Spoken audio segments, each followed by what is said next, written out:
নির্যাতন হত্যার মামলায় 15 সামরিক কর্মকর্তা কারাগারে, হাসিনা সহ পলাতকদের হাজিরে বিজ্ঞপ্তির নির্দেশ।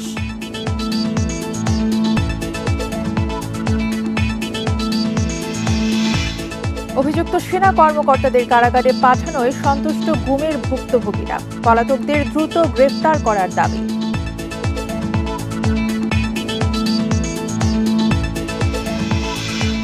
অভিযুক্তদের বিচারে সেনাবাহিনীর সহায়তার প্রশংসা আইন উপদেষ্টার, অস্থায়ী কারাগারে রাখা হবে আসামিদের।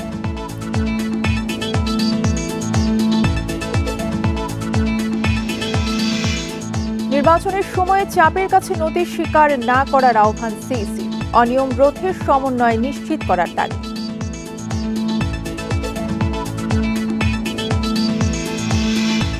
এবং সহপাঠীকে ধর্ষণ, সোশ্যাল মিডিয়ায় কুরুচিপূর্ণ মন্তব্যের অভিযোগ, সাইবার মামলায় বুয়েটের শ্রীশান্ত কারাগারে।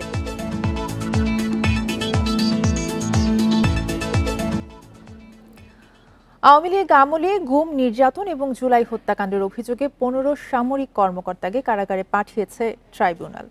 তাদের মধ্যে রয়েছেন 1 মেজর জেনারেল, 6 ব্রিগেডিয়ার জেনারেল এবং 4 কর্নেল ও 3 লেফটেন্যান্ট কর্নেল ও 1 মেজর। এছাড়া শেখ হাসিনা সহ পলাতকদের আত্মসমর্পণ করতে পত্রিকায় বিজ্ঞপ্তির নির্দেশ দিয়েছে আদালত। বুধবার সকালে নজিরবিহীন ঘটনার সাক্ষী হলো দেশ। মানবতা বিরোধী অপরাধের 3 মামলায় 15 সামরিক কর্মকর্তাকে সেনা হেফাজত থেকে গ্রেপ্তার করে হাজির করা হয় আন্তর্জাতিক অপরাধ ট্রাইব্যুনালে। এজন্য ভোর থেকে ট্রাইব্যুনাল এলাকায় নেওয়া হয় বিজিবি, র্যাব, পুলিশের কয়েক স্তরের নিরাপত্তা ব্যবস্থা। রেওয়াজ ভেঙে ভোর থেকেই প্রস্তুত করা হয় আদালতও। সকাল 7টার দিকে বিশেষ প্রিজন ভ্যানে আসামিদের নেওয়া হয় আন্তর্জাতিক অপরাধ ট্রাইব্যুনালে। সকাল 8টার দিকে নেওয়া হয় কাঠগড়ায়। পরে আদালত তাদের গ্রেপ্তার দেখিয়ে পাঠায় কারাগারে। একই সাথে গুমের 2 মামলায় পলাতক শেখ হাসিনা, তারেক সিদ্দিকী, ডিজিএফআই এর সাবেক 5 মহাপরিচালক সহ 13 আসামিকে 7 দিনের মধ্যে আত্মসমর্পণ করতে পত্রিকায় বিজ্ঞপ্তি দেওয়ার আদেশ দেওয়া হয়। তাদেরকে কাস্টডিতে প্রেরণের নির্দেশ দেওয়া হয়েছে। কাস্টডিতে প্রেরণ মানে হচ্ছে কারা কর্তৃপক্ষের অধীনে তারা চলে যাবেন। কারা কর্তৃপক্ষ তাদেরকে কোথায় রাখবেন, অর্থাৎ কোন জেলে রাখবেন, কোন সাব জেলে রাখবেন, ঢাকায় রাখবেন না চট্টগ্রামে পাঠাবেন না অন্য কোথাও রাখবেন, এটা অ্যাবসলিউট অথরিটি কারা কর্তৃপক্ষের। 2 জন পলাতক আছেন 4 জন আসামির মধ্যে। সেই 2 জনের বিরুদ্ধে পত্রিকায় বিজ্ঞপ্তি প্রকাশের জন্য নির্দেশ দেওয়া হয়েছে। আগামী 5ই নভেম্বর পরবর্তী তারিখ নির্ধারণ করা হয়েছে। চিফ প্রসিকিউটর জানান, সেনাবাহিনীর সহায়তায় আসামিদের গ্রেপ্তার করা হয়েছে। তাদের ব্যক্তিগত অপরাধের দায় পুরো বাহিনীর নয়। মনে করি বাংলাদেশ সেনাবাহিনী তারা এই আদালতের প্রক্রিয়াকে সাহায্য করেছেন। তারা ঘোষণা দিয়েছিলেন যে ল অব দি ল্যান্ডের প্রতি তারা শ্রদ্ধাশীল থাকবেন, বিচার প্রক্রিয়ার প্রতি তাদের সমস্ত সমর্থন থাকবে।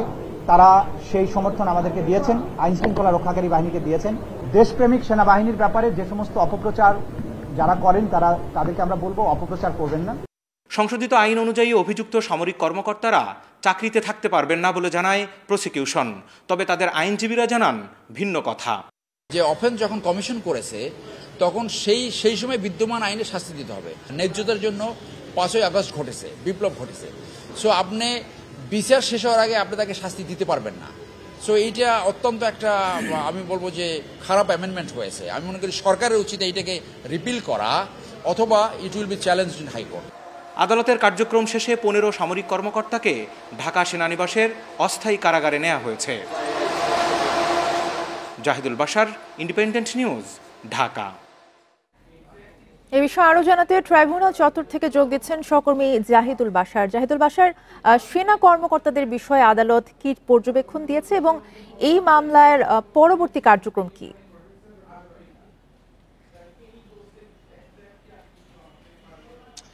দেখুন, আজকে যেই 15 সামরিক কর্মকর্তাকে আনা হয়েছিল মোট 3টি মামলায়, 2টি গুমের মামলা, এবং এরা কিন্তু কেউ সেনাবাহিনীতে থাকাকালীন এই অপরাধ করেছেন না। সেনাবাহিনী থেকে যখন র্যাবে ছিলেন, এরপরে ডিজিএফআইতে তাদের ট্রান্সফার ছিল, ওই সময়গুলোতে এই গুমের ঘটনাগুলো ঘটেছে। তাদের বিরুদ্ধে এই অভিযোগ আনা হয়েছে। আর খুনের যে মামলাটিতে, সেটি জুলাই আন্দোলনে রামপুরা বাড্ডা এলাকায় 28 জনকে হত্যার অভিযোগ আনা হয়েছে কর্নেল রেদওয়ান এবং মেজর মুনের বিরুদ্ধে। তারা তখন বিজিবিতে ছিলেন। যেহেতু তাদের মূল বাহিনী সেনাবাহিনী, সেখানে পরবর্তীতে তাদের প্রত্যাহার করে নিয়ে যাওয়া হয় এবং তারপরে সেখান থেকে তারা সেনা হেফাজতে ছিলেন। তারপরে কিন্তু আদালতে আজকে তাদেরকে আনা হয়েছে, গ্রেপ্তার দেখিয়ে কারাগারে পাঠানো হয়েছে। এই হচ্ছে মূল ঘটনা। আপনি বলছিলেন পরবর্তী কার্যক্রম কি, দেখুন এই যে 15 সামরিক কর্মকর্তাকে আদালতে আনা হলো, এটি বাংলাদেশের নজিরবিহীন ঘটনা একসাথে, এবং তাও মানবতা বিরোধী অপরাধের মামলার অভিযোগ, তাদের বিরুদ্ধে অপরাধের অভিযোগ। তো সেইখানে এই কর্মকর্তাদের শুধু নয়, এইখানে মূল আসামি হচ্ছেন মামলাগুলোতে 30 জন যদি আমরা আসামি হিসাব করি, এবং ব্যক্তি হিসাব করলে 28 জন, কারণ শেখ হাসিনা এবং তারেক সিদ্দিকী তার নিরাপত্তা উপদেষ্টা, তারা দুজন দুটি মামলায় রয়েছেন। এই যে র্যাবের যেই গুমের অভিযোগ আয়নাঘরে রাখা এবং ডিজিএফআই আয়নাঘরে রাখার যে অভিযোগ, এই দুটি মামলাতেই কিন্তু শেখ হাসিনা এবং তারেক সিদ্দিকী তারা প্রধান আসামি। সুতরাং ব্যক্তি হিসেবে 28 জন, আর মামলা ভিত্তিক আলাদা আসামির হিসাব করলে সব মিলে 30 জন আসামি। তো তার ভিতরে 15 জন গ্রেপ্তার আছে। এখনো পর্যন্ত 13 জন কিন্তু পলাতক রয়েছে শেখ হাসিনা সহ। তাদেরকে হাজির করতে হবে, পত্রিকায় বিজ্ঞপ্তি দেওয়ার পরেও যদি তারা আত্মসমর্পণ না করেন, তাদেরকে পলাতক ঘোষণা করে পরবর্তীতে এই মামলার বিচারিক কার্যক্রম এগিয়ে চলবে, অভিযোগ গঠনের শুনানি হবে। দেখুন এইখানে আজকে যাদেরকে গ্রেপ্তার করা হলো, গ্রেপ্তার দেখিয়ে কারাগারে পাঠানো হলো, এই নিয়ে ব্যাপক আলোচনা হচ্ছে। শুধু আজকে না, এর আগে থেকেই কিন্তু ব্যাপকভাবে এই খবর চলে আসে, এবং ইন্ডিপেন্ডেন্ট টেলিভিশন সেই শুরু থেকেই এই খবরের বিস্তারিত তুলে ধরছে আসলে কি অভিযোগ রয়েছে। এবং প্রতিনিয়ত এখানে আজকেও এই যারা গুমের শিকার হয়েছিলেন, যাদের অভিযোগের ভিত্তিতে তাদেরকে গ্রেপ্তার করা হয়েছে, সাবেক ব্রিগেডিয়ার জেনারেল আবদুল্লাহিল আমান আল আজবি, সাবেক রাষ্ট্রদূত মারুফ জামান, সাবেক সেনা কর্মকর্তা কর্নেল হাসিনুর রহমান, সাবেক আইনজীবী ব্যারিস্টার আরমান, এরা সবাই আজকে এসেছেন, তাদের প্রতিক্রিয়া দিয়েছেন। তারা কিন্তু সেখানে তাদের সন্তোষ প্রকাশ করেছেন। একই সাথে অনেকে বলেছেন যে কি ভয়াবহ নির্মমতার মধ্য দিয়ে আমাদেরকে সে সময় রাখা হয়েছিল। তারা চান যে এই যারা আসামি, তারা যেন সেইভাবে, যেই সাধারণ যে আইনজীবীদের বন্দীদের রাখা হয় সেইভাবে যেন তাদের রাখা হয়, তেমন দাবি তারা করেছেন। আজকে যে 15 সামরিক কর্মকর্তাকে কারাগারে পাঠানো হলো, তাদেরকে যদি একটু আমরা নাম বলি, এখানে ছিলেন colonel Anwar Latif Khan, brigadier general MD Jahangir Alam, brigadier general Tofail Mostafa Sarwar, colonel AKM Azad, brigadier general MD Kamrul Hasan, brigadier general Mahbub Alam, colonel Abdullah Al Momen, colonel Sarwar Bin Kashem, lieutenant colonel Moshiur Rahman Jewel, lieutenant colonel Saiful Islam Sumon. আজকে আরও গ্রেপ্তার দেখিয়ে কারাগারে পাঠানো হয়েছে major general Sheikh MD Sarwar Hossain, brigadier general Mahbubur Rahman Siddiqui এবং ব্রিগেডিয়ার জেনারেল আহমেদ তানভীর মাজহার সিদ্দিক। এই কয়জন হচ্ছেন গুমের দুটি মামলায় ডিজিএফআই এবং র্যাবে থাকাকালীন তাদের বিরুদ্ধে অভিযোগ আনা হয়েছে। আর রামপুরা বাড্ডা 28 জনকে হত্যার যে আরেকটি মামলায় 2 জনকে গ্রেপ্তার করা হয়েছে, তারা তখন বিজিবিতে ছিলেন। একজন লেফটেন্যান্ট কর্নেল মোহাম্মদ রেদওয়ানুল ইসলাম এবং আরেকজন মেজর রাফাত বিন আলম মুন। তাদেরকে কারাগারে পাঠানো হয়েছে। আদালতের এই কার্যক্রমের পরে যখন শেষ হয়ে যায়, তাদেরকে কিন্তু এখান থেকে সরাসরি প্রিজন ভ্যানে করে অস্থায়ী যেই সেনানিবাসের ভেতরে অস্থায়ী যে কারাগার বা সাময়িক কারাগার যেটিকে ঘোষণা করা হয়েছে, ঢাকা সেনানিবাসের বাসার রোডের এমইএস ভবন 54 নম্বর ভবনকে অস্থায়ী কারাগার ঘোষণা করা হয়েছে, সেখানে নিয়ে যাওয়া হয়েছে। এরপরে চিফ প্রসিকিউটর আজকে ব্রিফিংয়ে এসেছিলেন। তিনি একটি বিষয় বলেছেন যে এই যে যাদের বিরুদ্ধে অভিযোগ, এটি কিন্তু ব্যক্তির অভিযোগ। এটি আগেও বলেছেন, এবং সেনাবাহিনীর পক্ষ থেকে যেই সংবাদ সম্মেলন করা হয়েছে সেখানেও বলা হয়েছে যে যারা এটি অপরাধ করেছে তারা কিন্তু সেনাবাহিনী থাকাকালীন করেননি। সুতরাং এটি সেনাবাহিনী, পুরো বাহিনীকে এটি দোষারোপ করা যাবে না। চিফ প্রসিকিউটর সে আহ্বান জানিয়েছেন যে এই যে সেনাবাহিনীকে নিয়ে অপপ্রচার বা প্রোপাগান্ডা, সেটি না করার জন্য বলেছেন, এটি ব্যক্তির দায়।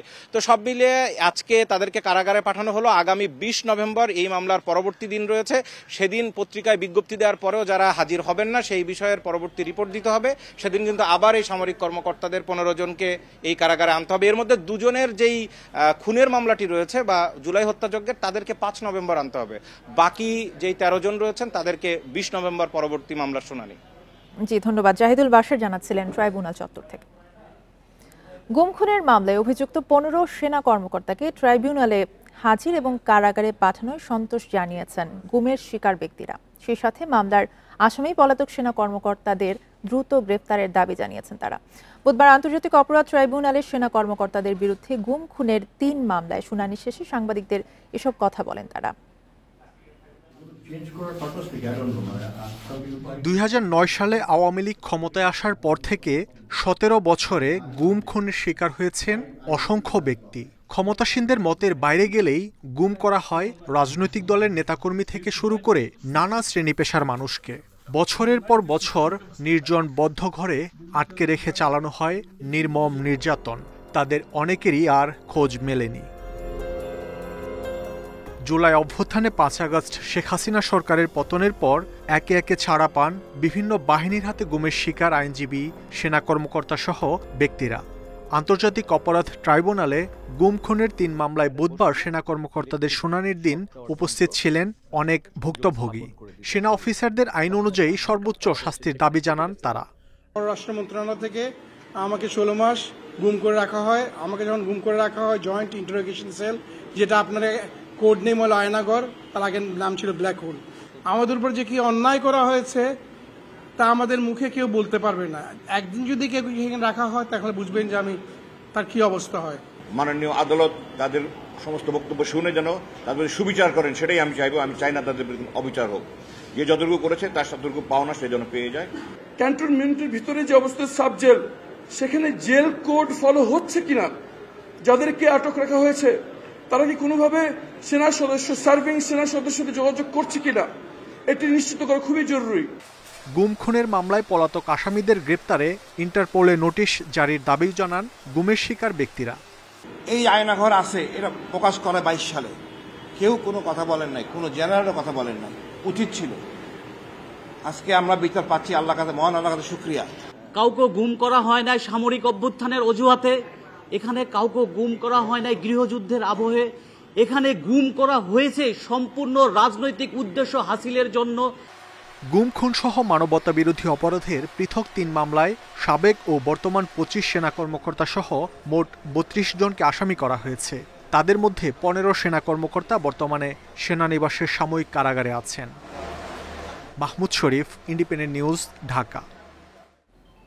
এ বিষয়ে আলোচনা করতে রাজধানীর মিরপুর ডিএইচএস থেকে আমাদের সঙ্গে যোগ দিচ্ছেন ব্রিগেডিয়ার জেনারেল মোহাম্মদ শামীম কামাল। আপনাকে স্বাগত জানাচ্ছি সংবাদে। এবং শুরুতেই যে বিষয়টি নিয়ে জানতে চাইব যে সামরিক কর্মকর্তাদের আদালতের মাধ্যমে কারাগারে পাঠানোর ঘটনা কিন্তু বিরল, এই নিয়ে আপনার কি অভিমত? জি, আপনাকে ধন্যবাদ আমাকে সাথে নেওয়ার জন্য। পুরো প্রক্রিয়াটা আমি খুব সূক্ষ্মভাবে দেখছিলাম এবং আমি দেখলাম যে এটা একটা অভূতপূর্ণ ঘটনা, কোনো সন্দেহ নাই। বাট এটা যথাযথ, তাতেও কোনো সন্দেহ নাই। দেখুন, তাদেরকে যে আইনের ধারায় আটকানো হয়েছে 1973 সালের যে আপনার যুদ্ধ অপরাধ আইন এবং মানবতা বিরোধী আইন, তার সেই আইনে এখন এটা মূলত করা হচ্ছে 71-এ যারা স্বাধীনতা মুক্তিযুদ্ধের বিরোধিতা করছে তাদের উদ্দেশ্যে তৈরি করা। এটা পরবর্তীতে এই আইনটাকে অধ্যাদেশের মাধ্যমে সশস্ত্র বাহিনীর সদস্যদেরকে ইনক্লুড করা হয়। কিন্তু আপনার আর্টিকেল 93(1) অনুযায়ী এটা যদি আপনার সংসদে পূর্ণাঙ্গ আইন হবে না যদি এটা রেটিফাইড না হয়। আর্টিকেল 93(1) এবং 93(2) এই দুইটা অনুযায়ী আপনার সংসদে এটা রেটিফাইড হয়নি। তাহলে এখন পর্যন্ত মানে অ্যাক্টিভ সার্ভিসে যারা আছেন তাদের জন্য প্রযোজ্য কিন্তু আর্মি অ্যাক্ট। সেই ক্ষেত্রে 1952 আর্মি অ্যাক্ট 1952 আর্টিকেল 53 থেকে 55-এর মধ্যে সুস্পষ্টভাবে বলা আছে যে অপরাধীদেরকে সামরিক আইনে বিচার করতে হবে। কিন্তু আমরা যে জিনিসটা খুবই মানে কি বলবো, যে আনন্দের সাথে লক্ষ্য করলাম যে সেনা সদর তাদেরকে কাস্টডিতে নিয়েছে। এটা আন্তর্জাতিক যে ট্রাইব্যুনাল আছে তার প্রতি সম্মান দেখিয়ে তাদেরকে যথাসময়ে হাজির করেছে। কিন্তু এখন যেটা আমরা দেখতে পাচ্ছি যে এটাকে নিয়ে সেনাবাহিনীর বিরুদ্ধে একটা অপপ্রচার চালানো হচ্ছে। তাদের স্ট্যাটাস কি হবে? এখানে যে 1973 যে আছে একটা আছে, এখানে 20B পরে 20C সংশোধন করা হলো এবং এটা একটা ইনডেমনিটি একটা বিল একটা আইন করা হলো, যার মাধ্যমে বলা হলো যে এখানে এই গ্রেপ্তারি পরোয়ানা জারি হওয়া মাত্রই তার চাকরি থাকবে না। এটার আমি প্রচন্ডভাবে বিরোধিতা করি। তাহলে এটা যদি করতে হয় তাহলে এটা ইনডেমনিটি কোনো আইনে কিন্তু প্রোটেক্টেড আইন না, এটা বিরুদ্ধে চ্যালেঞ্জ হতেই পারে। দ্বিতীয় বিষয় হলো যে আপনার ইনডেমনিটি আর্মি অ্যাক্ট এমনভাবে সংবিধানের মাধ্যমে এটা প্রোটেক্টেড যে আর্মির জন্য সশস্ত্র বাহিনীর সদস্যের জন্য কখনো হাইকোর্ট সুপ্রিম কোর্ট যেতে হয় না। আপনার এই কথার সাথে যদি আরেকটু যুক্ত করি যে আজ কিন্তু সেনা কর্মকর্তাদের বিশেষ প্রিজন ভ্যানে ট্রাইব্যুনালে নেওয়া হয়েছে এবং এই বিচার কাজে সেনাবাহিনীর পক্ষ থেকে পূর্ণ সহযোগিতা করা হচ্ছে, এই বিষয়টিকে আপনি কিভাবে দেখছেন? That's it. এটা একদম ফাইনেস্ট একটা অ্যাটিটিউড সেনাবাহিনী দেখিয়েছে এবং যেটা কিছুদিন আগে অ্যাডজুটেন্ট জেনারেল সুস্পষ্টভাবে বলেছে তারা ন্যায্য বিচার চায় এবং অপরাধী যেই হোক না কেন, আমিও বলছি একজন সাবেক সেনা কর্মকর্তা হিসেবে আমিও চাই যেই অপরাধ করবে না কেন তার শাস্তি হোক। কিন্তু যেভাবে এটা কিন্তু শুধু একটা মামলা নয়, এখানে অনেকগুলি মৌলিক প্রশ্ন দাঁড়িয়েছে। প্রথম প্রশ্ন যে প্রচলিত যে আর্মির যে অ্যাক্ট আছে সেটার প্রতি এটা প্রচন্ড আঘাত। দ্বিতীয় হলো আর্মি অ্যাক্টকে আপনি প্রোটেক্ট করতে পারবেন না, ফৌজদারি কার্যবিধির এখানে কোনো ব্যতিক্রম হচ্ছে কিনা সেটাও একটু ভেবে দেখতে হবে। মোট কথা হচ্ছে যে এটা কারা কর্তৃপক্ষের বিষয়, কারা কর্তৃপক্ষ কোথায় সাবজেল করবে। এখানে অতীতে অনেক ঘটনা আছে যেখানে সাবজেল এরশাদ সাহেবকে নেওয়া হয়েছিল, তারপরে সাবেক প্রধানমন্ত্রী খালেদা জিয়াকে নেওয়া হয়েছিল, সাবেক প্রধানমন্ত্রী শেখ হাসিনাকে নেওয়া হয়েছিল। এরকম ভুরি ভুরি নজির তো আছে। এখন কথা হচ্ছে যে আপনি যদি যেভাবে সেনাবাহিনী আজকে এটা হ্যান্ডেল করলো, তারা গ্রেপ্তারি পরোয়ানা জারির সাথে সাথে বলেছে আইসিডি কে যে আমাদের হেফাজতে আছে এবং যথাসময়ে হাজির করব। আজকে যদি তাকে সেনা মানে হেফাজতে না থাকতো তাহলে 16 জনের মধ্যে 15 জন ভেঙে যেত, একজনকে আপনি পেতেন। এখানে সেনাবাহিনী যে দায়িত্বশীলতার পরিচয় দিয়েছে, আইনের প্রতি শ্রদ্ধা দেখেছে, বিরল ঘটনা, এটা আপনি অস্বীকার করতে পারেন না। এই মামলাটাকে খুবই সম্ভব ছিল আর্মি অ্যাক্টের মাধ্যমে বিচার করার জন্য। সেক্ষেত্রে সেনাবাহিনী উচ্চতর আদালত যেটা আইসিটিকে সম্মান দিকে যথাযথ পালন করেছে। এখানে আমি বিন্দু মাত্র সেনাবাহিনীর দিক থেকে কোনো গাফিলতি দেখতে পাই না, সর্বতভাবে এটা প্রশংসিত পাওয়ার কথা। ইন্টারেস্টিংলি খেয়াল করুন, এই মামলার বাদী, এই মামলার আসামি পক্ষের আইনজীবী তারাও কিন্তু গুমের শিকার। তারা একটা জায়গায় বসে। এখন পুরো বিষয়টাকে এমন হচ্ছে ইউনিফর্মকে ইনসাল্ট করে, ইউনিফর্ম সেনাবাহিনীকে, দেশের সশস্ত্র বাহিনীকে আপনার তাচ্ছিল্য করে একটা পক্ষ সেনাবাহিনীর ভিত্তিটাকে নষ্ট করতে যাচ্ছে। এটা স্বাধীনতার সার্বভৌমত্বের প্রতি প্রচন্ড একটা হুমকি। আপনার শত্রু যা আছে আপনিও তাই চান, তাহলে শত্রুর আর আপনার মধ্যে তফাৎটা কি? এই একটা জায়গা আমি আরেকটা প্রশ্ন আছে, সেটা হচ্ছে যে বেসামরিক আদালতে যদি শাস্তি হয় তাহলে সেনা কর্মকর্তাদের কি সামরিক আদালতে বিচারের মুখোমুখি হতে হবে কিনা? না, এটার আর সুযোগ নাই। এখানে সুস্পষ্টভাবে আমি বলছি যে 3টা আইন সুস্পষ্ট হয়েছে, মার্ডার, রেপ এবং কালপাবল হোমিসাইড, এই 3টা বিষয়ে আর্মি অ্যাক্ট বিপিসির আন্ডারে বিচার করতে পারে। কিন্তু যেহেতু এখন একটি উচ্চতর আদালতে গিয়েছে, আর সেনাবাহিনীর মানে আইনে এটা করার কোনো সুযোগ নেই। সুতরাং সেনাবাহিনী বা সেনা সদর সুস্পষ্ট বলেছে ন্যায্য বিচার আমরা সকলে চাই এবং আইনের প্রতি শ্রদ্ধাশীল। এবং দেখুন যেভাবে পুলিশের মাধ্যমে আজকে কারাগারে হাজির করা হয়েছে যথাসময়ে, এটা আমি বলতে পারি যে এখানে আর সেনাবাহিনীদের ফেরত এনে এটা বিচার করা সম্ভব না এবং প্রয়োজন নেই। এবং যদি করেও এটা কোনো না কোনো সময় বিতর্কিত হবে যে আর্মি তার নিজের লোকদেরকে নিজে বিচার করেছে, যথাযথ বিচার হয় না। এটা আমার মনে হয় যে সেনা সদরও কেউ চাইবে না, এটা নিয়ে কোনো বিতর্ক হওয়ার কোনো সুযোগ নাই। অবশ্যই এটা আইসিটি আন্ডারে বিচার করতে হবে। জি, আপনাকে অসংখ্য ধন্যবাদ আমাদের সাথে যোগ দেওয়ার জন্য। প্রথমবার শীতাতাপ নিয়ন্ত্রিত প্রিজন ভ্যানে আনা হলো গুম খুন মামলার আসামি 15 সেনা কর্মকর্তাকে। এই বিশেষ সুবিধা সম্পন্ন ভ্যান এখন থেকে আদালত কিংবা অন্য কারাগারে আসামি পরিবহনে ব্যবহার করা হবে। ভ্যানটিতে 15 থেকে 16 জন পর্যন্ত ধারণ ক্ষমতা রয়েছে। অত্যাধুনিক শীতাতপ নিয়ন্ত্রিত প্রিজন ভ্যানে কড়া নিরাপত্তায় সকাল 7টায় 15 সেনা কর্মকর্তাকে হাজির করা হয় ট্রাইব্যুনালে। সবুজ রঙের প্রিজন ভ্যানটিতে রয়েছে শীতাতপ নিয়ন্ত্রণ ব্যবস্থা, পাশাপাশি সিসিটিভি ক্যামেরার মাধ্যমে থাকছে সার্বক্ষণিক নজরদারিও। 3টি পৃথক কেবিনের 12 জন আসামি স্বাচ্ছন্দ্যে বসতে পারবেন। ড্রাইভিং কেবিনের চালক সহ 4 জন পুলিশ সদস্যের জন্য রয়েছে আরামদায়ক আসন, যেখান থেকে ভেতরের কার্যক্রম সার্বক্ষণিক পর্যবেক্ষণ করছেন। এছাড়াও আধুনিক সাউন্ড সিস্টেমের মাধ্যমে আসামিদের সঙ্গে সরাসরি যোগাযোগের ব্যবস্থা আছে। ভ্যানের কাঠামো তৈরি হয়েছে দেশেরই এক ইঞ্জিনিয়ারিং ওয়ার্কশপে। এতে ব্যবহৃত ইঞ্জিন ও চেসিস এসেছে জাপানের বিখ্যাত ইসুজু ব্র্যান্ড থেকে।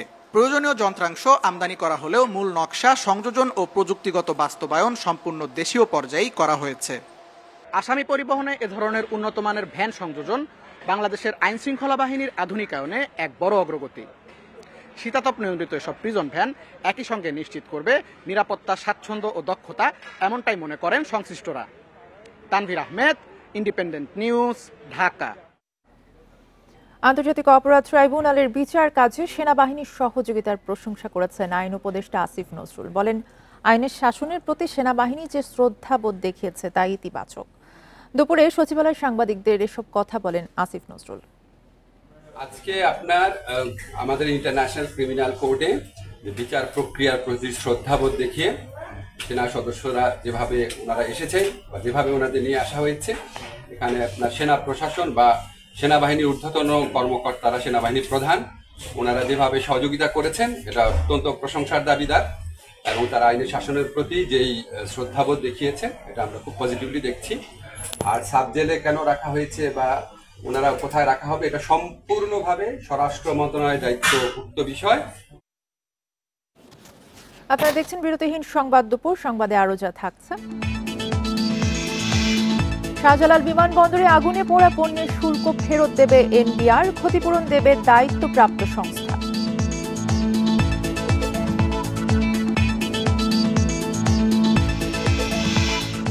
নিউমোরিং টার্মিনাল বিদেশিদের দেয়ার সিদ্ধান্ত বাতিলের দাবিতে বন্দরে বিক্ষোভ, 1 নভেম্বর শ্রমিক অনশন।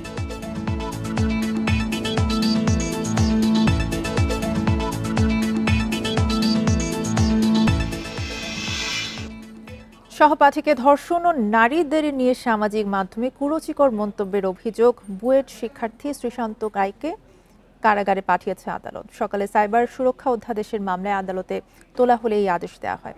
সহপাঠীকে ধর্ষণের অভিযোগে মঙ্গলবার রাতে বুয়েট শিক্ষার্থী শ্রীশান্ত রায়ের বহিষ্কার চেয়ে বিক্ষোভ করেন সাধারণ শিক্ষার্থীরা। দাবির মুখে অভিযুক্ত শ্রীশান্তকে সাময়িক বরখাস্ত করে বুয়েট। পরে তার বিরুদ্ধে চকবাজার থানায় বুয়েট কর্তৃপক্ষ মামলা করলে পুলিশ রাত 4টার দিকে শ্রীশান্তকে আটক করে। পুলিশ জানিয়েছে, সামাজিক যোগাযোগ মাধ্যম রেডিট ব্যবহার করে নারীদের নিয়ে কুরুচিপূর্ণ মন্তব্য করতেন শ্রীশান্ত রায়। পাশাপাশি মুসলিম নারীদের পোশাক নিয়েও নানা প্ল্যাটফর্মে বাজে মন্তব্য করতেন তিনি।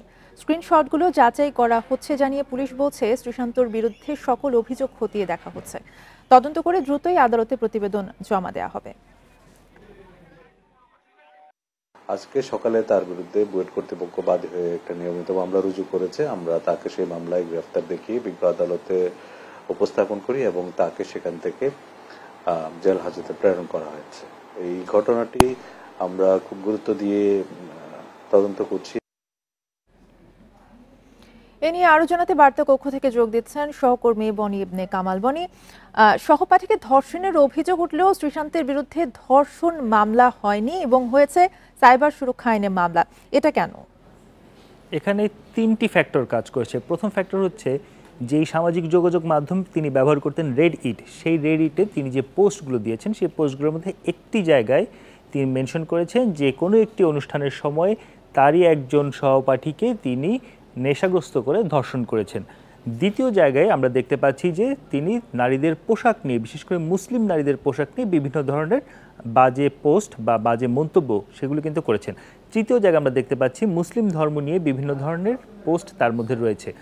এই 3টি পোস্টকে নিয়ে যখন চকবাজার থানায় বুয়েট কর্তৃপক্ষ আসলে অভিযোগ দায়ের করে, তখন সেটি স্বাভাবিকভাবেই সাইবার সিকিউরিটি যে অ্যাক্ট অথবা সাইবার সুরক্ষা যে অধ্যাদেশ, সেই অধ্যাদেশে চলে যায়। কেননা যেই ধর্ষণের কথা বলা হচ্ছে সেই ছাত্রী বা সেই শিক্ষার্থী কিন্তু এই অভিযোগটি করেননি বা তিনি কখনোই এই ধর্ষণের বিষয়ে কথা বলেনি। আমরা যদি ধর্ষণের যে পোস্টটি তিনি যেটি মেনশন করেছেন রেডিটে সেটি দেখি, সেটি কিন্তু আজ থেকেও প্রায় 1 মাস আগের, অর্থাৎ এটি অনেকটাই আগের। এই সময়ের মধ্যে বিশ্ববিদ্যালয়ের প্রশাসনের কাছেও এমন কোনো অভিযোগ কোনো শিক্ষার্থী থেকে পড়েনি।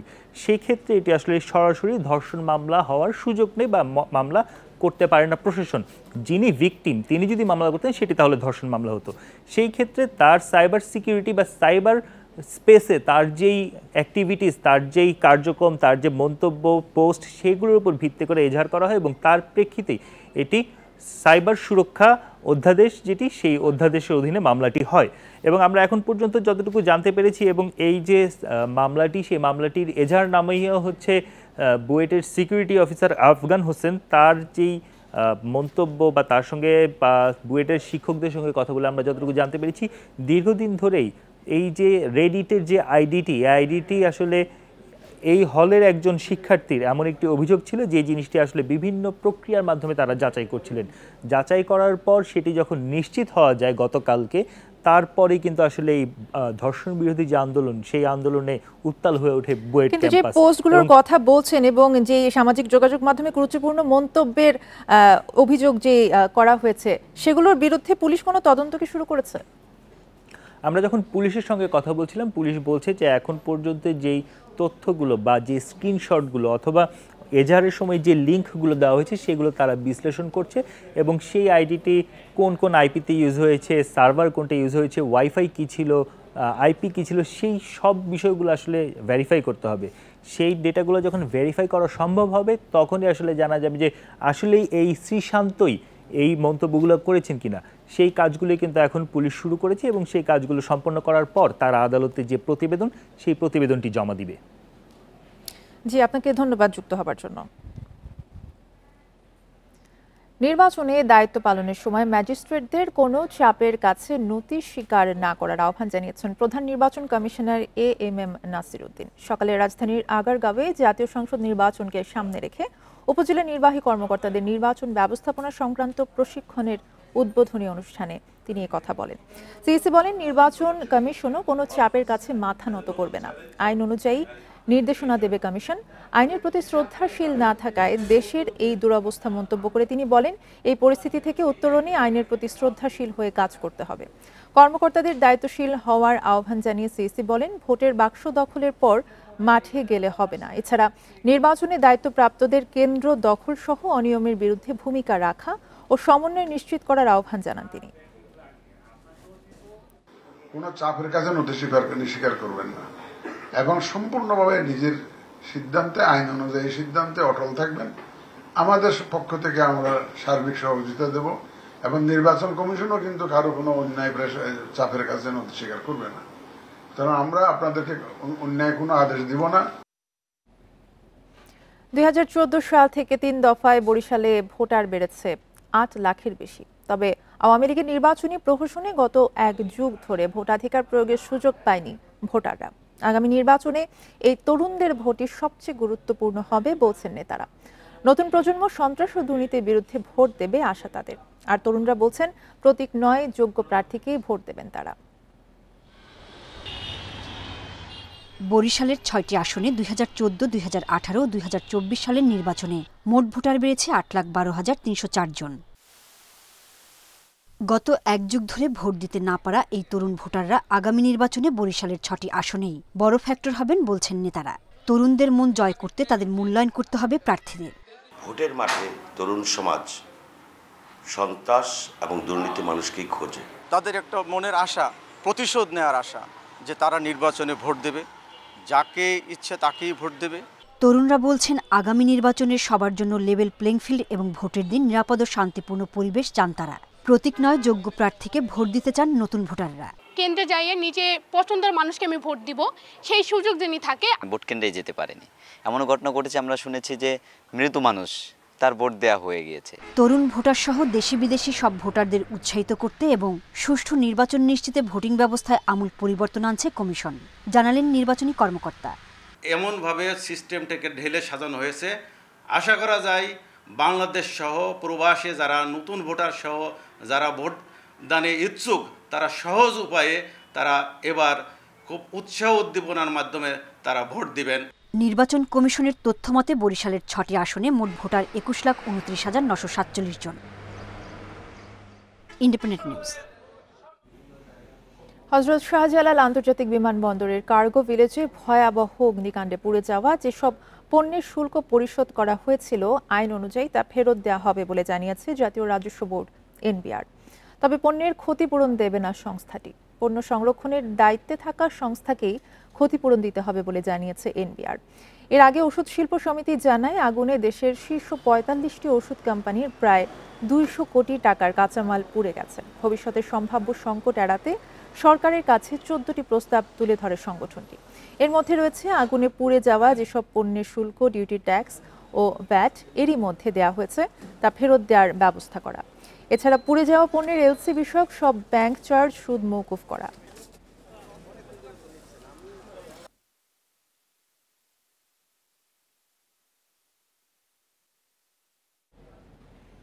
চট্টগ্রাম বন্দরের নিউ মোরিং কন্টেইনার টার্মিনাল বিদেশি কোম্পানির কাছে ইজারা দেওয়ার সিদ্ধান্ত বাতিলের দাবিতে বন্দর এলাকায় বিক্ষোভ সমাবেশ করেছে শ্রমিক কর্মচারীরা। সকালে নগরীর আগ্রাবাদ মোড়ে বিক্ষোভ করেন তারা।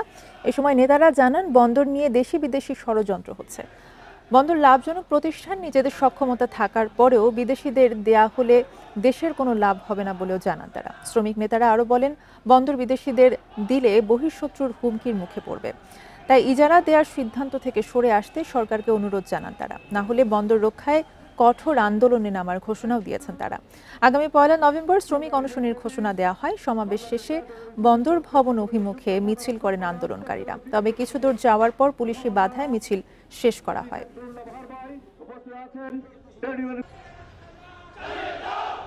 এখন লালদিয়ার স্যার আবার ওই টার্মিনাল এরাও তারা দখলে নিতে চাচ্ছে। আমরা এটা হতে দিতে পারি না। শ্রমিকের হাত যদি ঐক্যবদ্ধ থাকে, এই সরকারের পাওয়ার ক্ষমতা নাই, কোন পুলিশের হাতে আজকের এই বন্দর তুলে দিবে।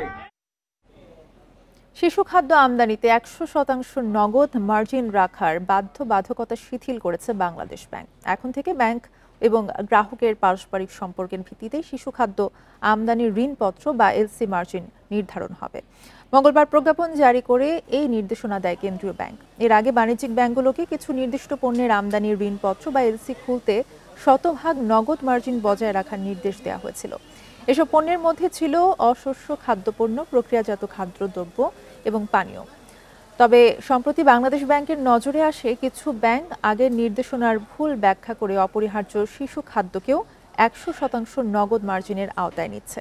এছাড়া সংশ্লিষ্ট আমদানিকারকদের ওপর এই বাধ্যবাধকতা আরোপ করছে ব্যাংকগুলো।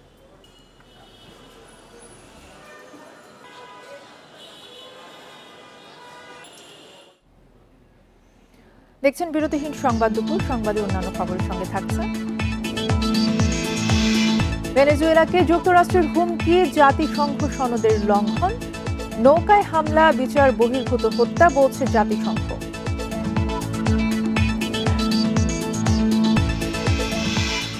চ্যাম্পিয়ন্স লিগের রাতে মুখোমুখি রিয়াল ও ইউভেন্টাস, আলাদা ম্যাচে লড়বে লিভারপুল, বায়ার্ন মিউনিখ ও চেলসি।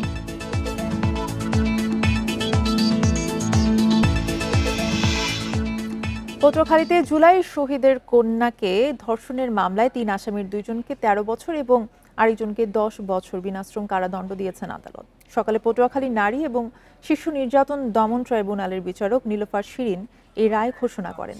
ঘটনার সময় দণ্ডপ্রাপ্তরা অপ্রাপ্ত বয়স্ক থাকায় শিশু আদালত আইনের আওতায় তাদের সর্বোচ্চ সাজা দেওয়া হয়। রাষ্ট্রপক্ষের আইনজীবী আব্দুল্লাহ লোমান বলেন, মামলাটি সন্দেহাতীতভাবে প্রমাণিত হওয়ায় আদালত এই রায় দিয়েছেন। গত 18 মার্চ দুমকি উপজেলার পাঙ্গাশিয়া ইউনিয়নে নানা বাড়ি যাওয়ার পথে দলবদ্ধ ধর্ষণের শিকার হন জুলাই শহীদ জসিমউদ্দিনের স্কুল পড়ুয়া মেয়ে।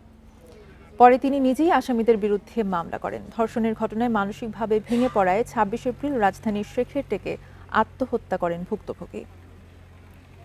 টোটাল 7 মাসের কার্যক্রম শেষে আমরা রাষ্ট্রপক্ষ থেকে 16 জন সাক্ষী বিজ্ঞ আদালতে উপস্থাপন করছি এবং মামলায় চার্জ হওয়ার পর 16 জন সাক্ষী সন্দেহাতীতভাবে মামলাটা প্রমাণ করতে সক্ষম হয়েছে এবং যুক্তিতর্ক শেষে আমরা রাষ্ট্রপক্ষ বিজ্ঞ আদালতকে সন্তুষ্ট করতে সক্ষম হয়েছি।